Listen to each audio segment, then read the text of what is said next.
Sa iba pang balita, mas pinaigting ng pamahalang lokal ng Ramon Isabela ang kakayahan nito sa pagtugon sa sunog at iba pang emergency sa pagbubukas ng bagong fire station at pagdating ng 1,000-gallon fire truck mula sa Bureau of Fire Protection bilang bahagi ng pagpapalakas ng disaster preparedness ng bayan.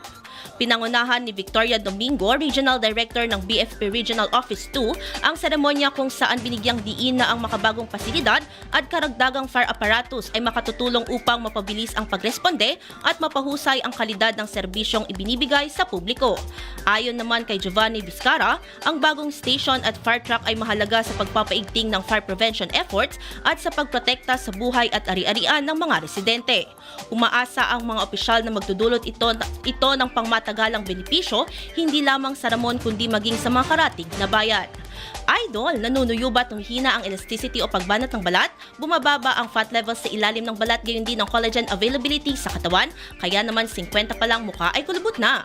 Para mapigilan nito, mag-DTX 500 na. Pinaparami ang cell regulators gaya ng retinols, peptides at growth factors para sa collagen metabolism and production. Sa DTX 500, hindi lang balat mo ang magiging makinis kundi ang selula ng iyong buong katawan. Para maging healthy, mag-DTX 500 palagi. IFM News.